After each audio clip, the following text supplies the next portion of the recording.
खजुराहो। हर exam में आपको खजुराहो के प्रश्न मिलेंगे। खजुराहो में हिंदू मंदिरों के साथ साथ जैन मंदिर भी बनाए गए हैं और ये सभी मंदिर अलग अलग दिशाओं में बनाए गए हैं। इस वीडियो में हम वही क्वेश्चन देखेंगे जो पीईबी के एग्ज़ाम्स में बार बार पूछे जाते हैं। मंदिरों का निर्माण किसने कराया? किस ईस्वी में मंदिरों का निर्माण हुआ? खजुराहो के शासक कौन थे? उन शासक के संस्थापक कौन थे? प्राचीन काल में खजुराहो में कितने मंदिर थे? अब कितने मंदिर रह गए हैं? पहले खजुराहो का नाम क्या था? अब नाम बदल के क्या हो गया है? मंदिरों को कितने वर्ग में बांटा गया है? और सबसे बड़ी बात, यहाँ पर हीरा संग्रहालय भी है। नमस्कार दोस्तों, मैं राहुल गणवीर। आइए शुरू करते हैं। पहला प्रश्न है, खजुराहो के मंदिरों का निर्माण किस वंश के शासकों ने करवाया था? ये प्रश्न बहुत ही ज़्यादा इम्पॉर्टेंट है क्योंकि पीईबी के एग्ज़ाम्स में अधिकतर पूछा जाता है। इसका सही उत्तर है, खजुराहो के मंदिर का निर्माण चंदेल वंश के शासकों ने करवाया था। किसने? चंदेल वंश के शासकों ने। आप हमेशा याद रखिएगा, चंदेल वंश के शासकों ने खजुराहो के मंदिर का निर्माण कराया था क्योंकि पीईबी के एग्ज़ाम्स में ये बहुत बार पूछा जाता है। खजुराहो के मंदिरों का निर्माण किसने करवाया था? दूसरा प्रश्न, चंदेल वंश के संस्थापक कौन थे? यह भी पीईबी में बहुत बार पूछा जाता है, तो यह भी बहुत ही ज़्यादा इम्पोर्टेंट क्वेश्चन है। चंदेल वंश के संस्थापक नानुक थे।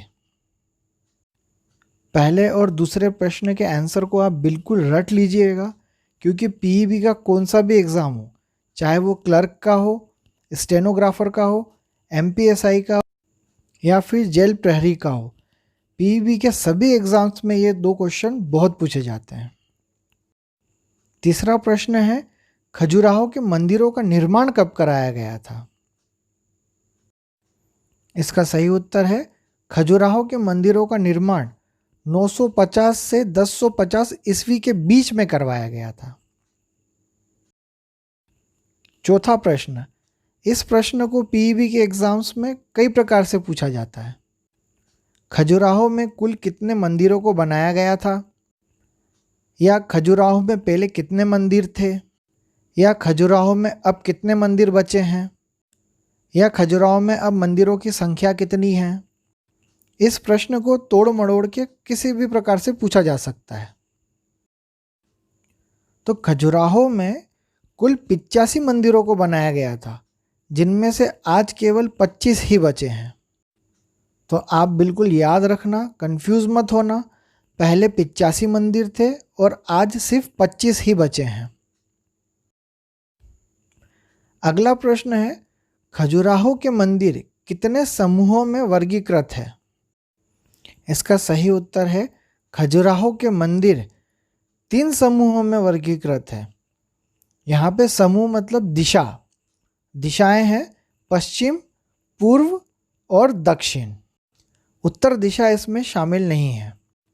ये प्रश्न किसी भी प्रकार से पूछा जा सकता है, तो आपको यह ध्यान रखना है कि खजुराहो के मंदिर 3 समूहों में वर्गीकृत है, पश्चिम, पूर्व और दक्षिण। अगला प्रश्न है, खजुराहो के विश्व प्रसिद्ध मंदिरों के क्या नाम हैं? तो मैंने यहाँ पे लिस्ट दी हुई है तीनों दिशाओं की, जो अभी हमने पिछले प्रश्न में पढ़ा कि कितने दिशाओं में वर्गीकृत है, यानी कितने समूह में वर्गीकृत है। तो समूह के हिसाब से ही मैंने इन मंदिरों के नाम लिखे हैं। खजुराहो के विश्व प्रसिद्ध मंदिरों के नाम समूहों में बांट के लिखे हुए हैं, आप इनको नोट कर लीजिए।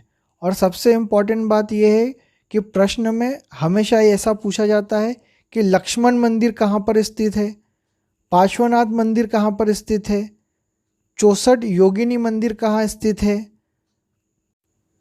कंदरिया महादेव मंदिर कहाँ स्थित है। खजुराहो के विश्व प्रसिद्ध मंदिरों में लक्ष्मण मंदिर, कंदरिया महादेव मंदिर, 64 योगिनी मंदिर और पार्श्वनाथ मंदिर, ये सबसे ज़्यादा फेमस मंदिर है। और पीईबी के एग्जाम्स में अधिकतर पूछे जाते हैं। अगला प्रश्न है, खजुराहो के विश्व प्रसिद्ध मंदिरों को किसके द्वारा विश्व विरासत घोषित किया गया था? खजुराहो के प्रसिद्ध मंदिर विश्व विरासत की सूची में आते हैं। इसका सही उत्तर है, खजुराहो के मंदिरों को यूनेस्को ने 1986 में विश्व विरासत की सूची में शामिल किया था। अगर प्रश्न में नाम पूछा जाता है कि किसने शामिल किया था, तो यूनेस्को ने किया था, और किस सन में किया था, तो 1986 में किया था। दो प्रश्न यहाँ से उठते हैं और दोनों प्रश्न के जवाब यहीं पर हैं। यूनेस्को 1986। अगला प्रश्न है, खजुराहो को प्राचीन काल में किस नाम से जाना जाता था? इसका सही जवाब है, खजुराहो को प्राचीन काल में खजूरपुरा और खजूर वाहिका के नाम से जाना जाता था। खजूरपुरा और खजूर वाहिका दोनों नाम को याद कर लीजिएगा। अगला प्रश्न है, शिल्पकला का तीर्थ किसे कहते हैं? ये प्रश्न बहुत ही इंपॉर्टेंट है क्योंकि ये कई बार पीवी के एग्जाम्स में पूछा गया है। और यहाँ पे इस प्रश्न के साथ में दो प्रश्न और आते हैं जिसमें हम कंफ्यूज हो जाते हैं। इसके साथ में प्रश्न आता है, मध्य प्रदेश में मंदिरों का नगर किसे कहते हैं? मध्य प्रदेश में मूर्तियों का नगर किसे कहते हैं? तो ये तीनों प्रश्न बहुत ही ज़्यादा कंफ्यूजन क्रिएट कर देते हैं, असमंजस की स्थिति में आपको डाल देंगे, क्योंकि सुनने में तीनों प्रश्न एक जैसे ही लगते हैं। और हम ये अच्छे से जानते हैं कि खजुराहो मंदिरों के लिए प्रसिद्ध है और यहाँ की मूर्तियाँ पूरे विश्व में प्रसिद्ध है, क्योंकि यहाँ की जो मूर्तियों की नक्काशी है वो आड़े टेढ़े पत्थरों पे बनाई गई है। इसलिए अधिकतर हम इस प्रश्न का जवाब खजुराहो ही लिख के आते हैं, जो कि गलत हो जाता है। एक ही प्रश्न से रिलेटेड कई सारी जानकारियाँ मैं आपको हमेशा अपने सभी वीडियोस में देता रहता हूँ, जिससे कि आपको किसी भी बात का कोई कन्फ्यूज़न ना हो और एग्ज़ाम में आपके आंसर कभी भी गलत ना हो। आगे भी ऐसी ही रोचक जानकारियाँ पाने के लिए आप इस चैनल को सब्सक्राइब जरूर कीजिएगा और वीडियो को लाइक भी कीजिएगा। जो हमारा प्रश्न है शिल्पकला का तीर्थ, उसका सही जवाब है खजुराहो। और हमारे जो बाकी के दो प्रश्न हैं, मध्य प्रदेश में मंदिरों का नगर और मध्य प्रदेश में मूर्तियों का नगर, इन दोनों प्रश्न का उत्तर है उज्जैन। उज्जैन को मंदिरों और मूर्तियों का नगर कहा जाता है। तो आप सब लोग इस बात को अच्छे से याद रखना कि मंदिरों और मूर्तियों का नगर उज्जैन है, खजुराहो नहीं है। मंदिरों और मूर्तियों का नगर उज्जैन। अगला प्रश्न है, मध्य प्रदेश में हीरा संग्रहालय कहाँ पर है? हीरो की खदान अलग जगह है, यहाँ पे हीरो का संग्रहालय पूछा गया है। हीरो की खदान और हीरा संग्रहालय दोनों अलग अलग जगह पर है। मध्य प्रदेश में हीरा संग्रहालय खजुराहो में है और हीरो की खान पन्ना में है।